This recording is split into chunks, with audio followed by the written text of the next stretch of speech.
Quadratic equation आज की video में हम देखेंगे किस तरीके से इस तरह के क्वेश्चन हम सॉल्व कर सकते हैं। सबसे पहले तो हमें क्वाड्रेटिक इक्वेशन के क्वेश्चन को सॉल्व करने के लिए उसका फॉर्मूला पता होना चाहिए, जो कि होता है negative B plus minus whole square B square minus 4ac divided by 2a। सही है। अब देखें, हमें एक एग्जांपल दी हुई है क्वाड्रेटिक इक्वेशन की, जो कि है u square minus 4u plus 3। इसमें सबसे पहले तो इस इक्वेशन, जैसा कि हम देखें क्वाड्रेटिक इक्वेशन का जो फॉर्मूला है, इसमें b आ रहा है a और c। तो इस तरह से हम देखेंगे कि हमारा a वैल्यू कौन सी होती है, b और c कैसी है। अच्छा, सबसे पहले तो a हमारी जो होगी वो वैल्यू होगी जिसमें स्क्वायर आ रहा होगा। जैसे u स्क्वायर है, तो सबसे पहले जो स्क्वायर जिसमें लग रहा होगा या जो क्यूब लग रहा होगा, या अगर यहाँ पे तो सबसे हाईएस्ट स्क्वायर है, अगर उससे पहले क्यूब कोई वैल्यू ऐसी होती है जिसमें क्यूब लग रहा होता है, तो वो हमारी ज़्यादा स्क्वायर से ज़्यादा होती, तो वो हमारी ए में आती। तो यहाँ पे सबसे ज़्यादा तो स्क्वायर है, u स्क्वायर है, तो उसका मतलब ए की वैल्यू हमारी आएगी 1 इसलिए आएगी क्योंकि ये u है, तो इसको हमेशा हम 1 से ही रिप्रेजेंट करेंगे। तो ये 1 हो गया। फिर उसके बाद b वैल्यू हमारी क्या होगी, b होगी 4, क्योंकि स्क्वायर से छोटी मतलब u स्क्वायर है, फिर उसके बाद स्क्वायर हट गया, एक सिंगल वैल्यू है, तो ये 4u है। अगर ज़रूरी नहीं है ये u है, यहाँ पे a भी आ सकता है, b c d e और बहुत सारी चीज़ आ सकते थे, तो ये सिंगल है, मतलब इसके ऊपर कोई स्क्वायर नहीं लगा हुआ, तो वो वैल्यू हमारी जो होगी b होगी, जो नंबर के बाद आती है। b है वो क्या है, -4।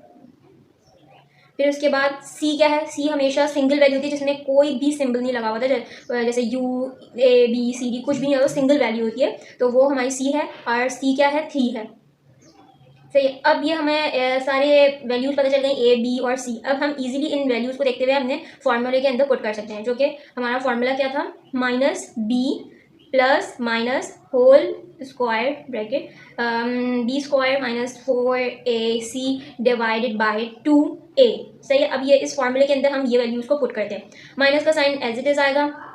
फिर उसके बाद b जो है, b हमारा क्या है, -4 है, b हमारा -4 है, -4 लिखा। फिर उसके बाद plus minus as it is, plus minus, फिर होल स्क्वायर ब्रैकेट के अंदर हम लिखेंगे b क्या है, -4 है, तो -4 स्क्वायर, फिर उसके बाद minus as it is, 4 as it is, फिर उसके बाद a की वैल्यू क्या है हमारी 1 है, ब्रैकेट के अंदर 1 लिखेंगे। फिर c वैल्यू हमारी क्या है, 3 है, ब्रैकेट के अंदर 3 लिखेंगे। अब उसके बाद मज़ीद सिंप्लीफाई करेंगे, माइनस माइनस क्या हो जाता है, प्लस हो जाता है, ब्रैकेट ओपन हो जाएगा, प्लस का साइन हम लगाते नहीं है, तो हमारा 4 आ जाएगा। फिर प्लस माइनस ऐसे ही आएगा, फिर उसके बाद ब्रैकेट के अंदर ओके। अब देखें, माइनस माइनस क्या हो जाता है, प्लस हो जाता है, तो प्लस का साइन हम लगाते नहीं है, तो और 4 जा कितना होता है, 16 होता है, तो 16 लिख देंगे। फिर उसके बाद माइनस का साइन आएगा, 4 1 ज़ा 4 और 4 3 ज़ा 12 आ गया, डिवाइडेड बाय, यहाँ पे 2a की वैल्यू भी थी जो कि 1 थी। फिर उसके बाद नीचे वही 2, क्योंकि 2 1 ज़ा 2 आ गया, 2 आ गया यहाँ पे। फिर उसके बाद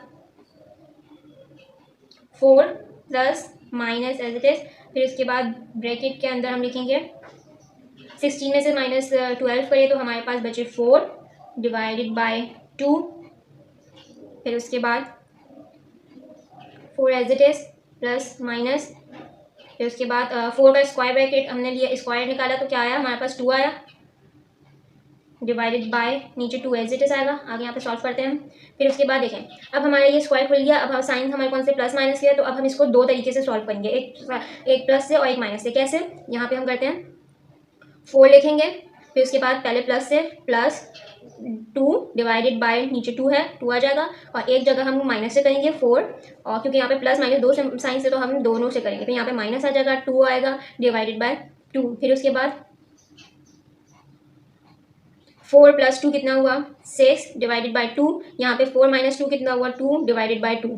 फिर 6 डिवाइडेड बाय 2 कितना हुआ, 3, और 2 डिवाइडेड बाय 2 कितना हुआ, 1। इसको हम फिर कर्ली ब्रैकेट्स के अंदर लिख देंगे 3, 1। तो ये हमने पूरा सॉल्व कर लिया। तो इस तरीके से क्वाड्रेटिक इक्वेशन के क्वेश्चन सॉल्व होते हैं।